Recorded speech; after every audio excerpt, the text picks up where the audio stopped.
Zenless Zone Zero is not what I was expecting it would be. This video is sponsored by HoYoverse and Zenless Zone Zero, but keep in mind that has nothing to do with my thoughts and opinions on the game, nor was I told to tell you guys anything outside of just general information, where to get it, what the game is all about. The game, just on July 6th, hit over 50 million downloads, and it's well-deserved. I like this game. I like it a lot, actually. And I've seen a lot of different conversations around it, and I want to weigh in and give my perspective and my review of my time in Zenless Zone Zero from the perspective of somebody that feels like this game was made for them. And I really believe that. So let's talk about my time in New Eridu. Now, for the uninitiated, Zenless Zone Zero is an action RPG from HoYoverse, the creators of Genshin Impact and Honkai Star Rail. And it's set in a post-apocalyptic urban fantasy world where you start out in a futuristic city that's called New Eridu. The game explores a narrative where society is grappling with the fallout of supernatural disasters called hollows. We assume the role of proxies, skilled individuals tasked with guiding survivors through these dangerous zones while uncovering the mysteries behind these anomalies. The game provides a dynamic combat system, blending fast-paced action combat with strategic elements. Visually, Zenless Zone Zero showcases a vibrant anime-inspired art style typical of HoYoverse games, complemented by a richly detailed environment that reflects a blend of modern and fantasy elements. Now, I've played HoYoverse games previously, like Genshin Impact and Honkai Star Rail, and Zenless Zone Zero is a step in an entirely new direction, blending together elements of both games to deliver a unique experience all to its own, and it just so happens that those elements blended that way speak to me as a player, and likely to a lot more. I grew up a fan of Final Fantasy, Shin Megami Tensei, and Persona. I love these kind of games. I love the social aspects, the mini games, the world building, the team building, and seeing those characters develop over time. However, turn-based games in open-world settings just don't hook me like they used to, and Zenless Zone Zero takes the aspects of the games that I've loved in the past and gives me action combat in a more linear environment, and it just feels good. The game it reminds me the most is the Persona series. You can see the inspiration just about everywhere, from the episodic story delivery, the cozy vibes of running a video store, the separation between everyday life and the hollow, the personality of the characters, and just how much this game oozes with style. And oh my god, the music. The music from this game has no business being this good.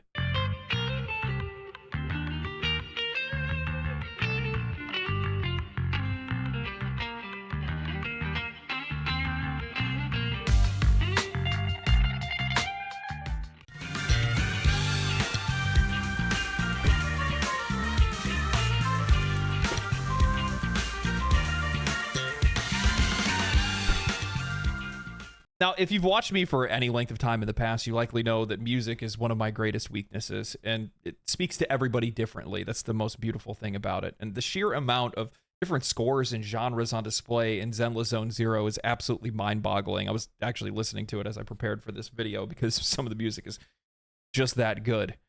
And while great music doesn't make a great game, it does take elements of a game to even greater heights. And I think that Zenless Zone Zero is a great example of that, because if you're in the menus, it feels like it's meditative. If you're walking around the streets or you're engaging with some of the story elements, it'll make those moments a little bit more impactful or a little bit more immersive.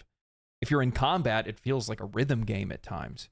Now, I've seen a few different people's criticisms and conversations around Zenless Zone Zero, and while those criticisms and conversations are welcome and well-founded, at the exact same time, one thing that I think a lot of people have kind of lost touch with is the fact that not every game is made for every person. A game for everyone is a game for no one, right?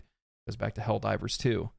And what I feel like when it comes to this game specifically, or at least HoYoverse games over the last little while, is that they've really been dialing in on very specific audiences and trying to make a game that shows them this game is for you.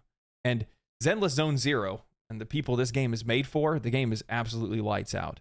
There is a lot to appreciate about a game that has this much personality.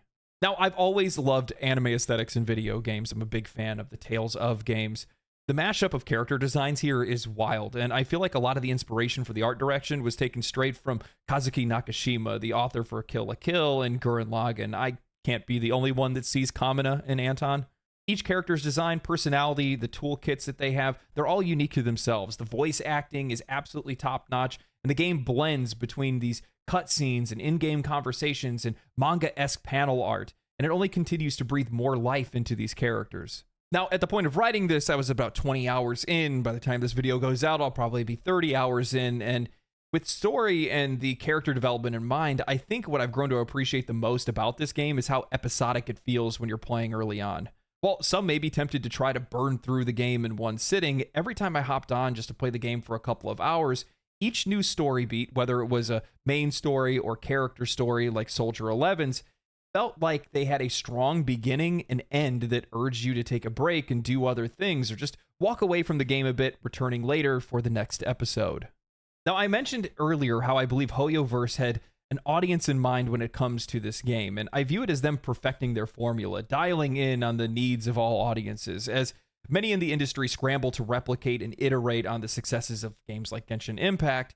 Hoyoverse continues to support those games while also setting their sights on audiences that they've yet to capture. While Genshin Impact's open world and action combat may serve many, Honkai Star Rail went for the people that enjoy turn-based games, and now Zenless Zone Zero means to find a place in between. The style of the game and the episodic feeling of Zenless Zone Zero's content is likely to resonate with quite a few people, but that doesn't mean that there isn't a lot to do. I'm a huge fan of games that make you feel like you're an active member of a game's world community, and I think this game does a great job of making it feel like you're a citizen in a city rather than a hero that's just passing through.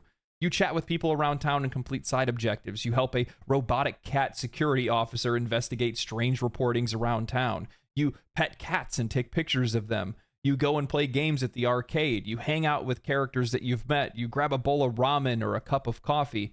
You run a video store and suggest movies to customers. The game feels lived in, and I appreciate that. I'm not just some wandering hero, or I'm not suffering from amnesia. I'm helping out my neighbors and trying to eke out a living while there is a greater threat looming and a plot thickening in the background.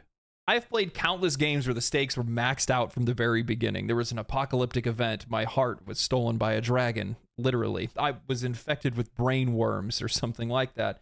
And while those can be great, it takes a lot of courage to be able to make a game where you start out with low stakes and you slowly but surely notch up the heat. It gives the players the time to get invested into those characters, get invested into that world, and it's something that I really love about this game.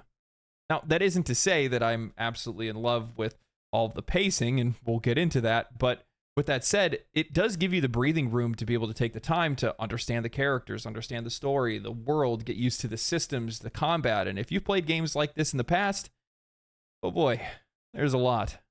Now, while I've enjoyed the game's story and pacing, I will say that it gets lost in dialogue at times. The writing, voice acting, and cutscenes are great. However, at the beginning of the game, you're spending more time learning about the world and its characters than you are actually playing the game.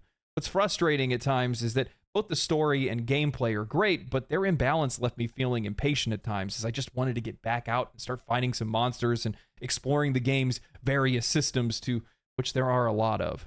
So far, I've been exposed to the HDD, the Hollow Deep Dive system, where you access side quests, exploration, and story quests using a tile-moving game mixed with dialogue and puzzles. The HIA, Hollow Investigative Association, where we fight waves of enemies to acquire materials for upgrading skills, weapons, and leveling characters. The Hollow Zero and Shiyu Defense. Hollow Zero is a roguelite that's designed to test players' builds and capabilities using the same puzzle game in the HDD, whereas the Shiyu Defense is a time challenge where you fight off enemies for rewards. Just before finalizing this review, I unlocked cleanups, which are another mode where you fight waves of enemies to get drive discs, which is your gear for your character. Each of these systems have their own unique purpose and rewards, whether that's progressing the story, your account rank, upgrading characters, finding gear, or just testing your abilities to see how far you've come and how well your team performs. All of these are fun. There isn't a single one of them that I didn't enjoy. However, it took a good amount of time to reach some of these systems, and oftentimes it felt like the story became a barrier to being able to have fun with the combat. And I personally would like to see a better balance here. I like the TV hacking minigame, and I think it's at its strongest in the Hollow Zero, the roguelite mode.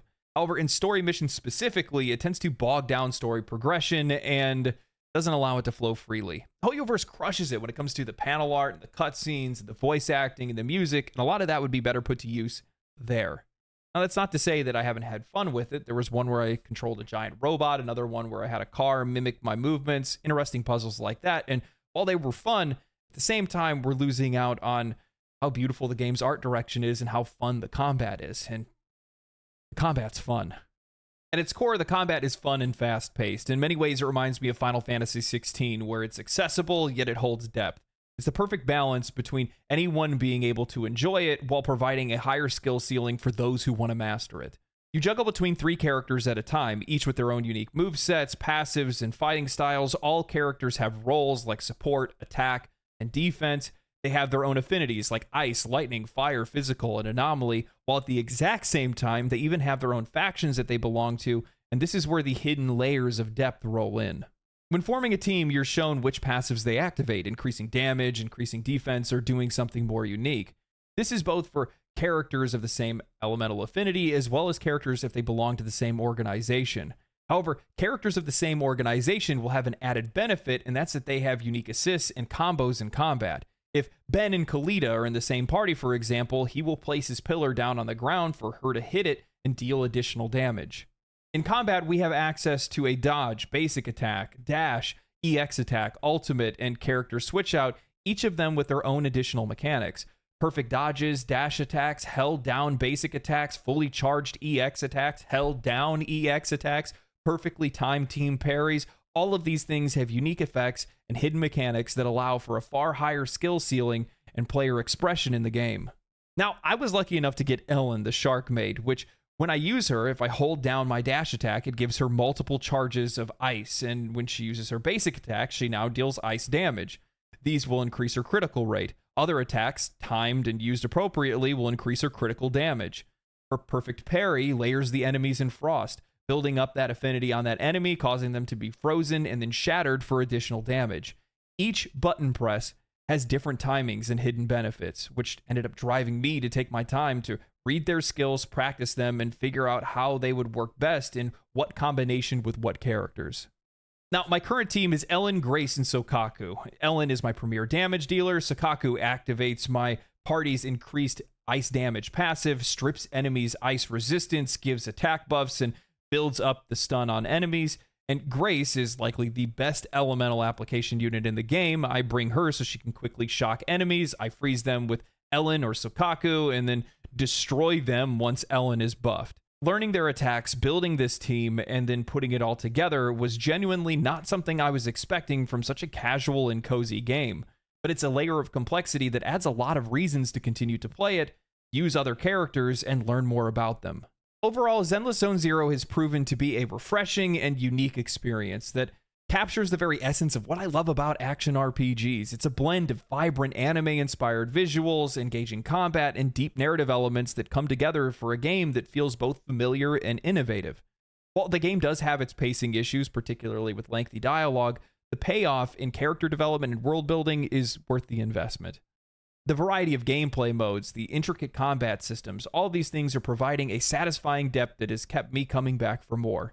While at the exact same time, the episodic structure of its quest and dialogue encourages me to take a more balanced approach to play that I appreciate.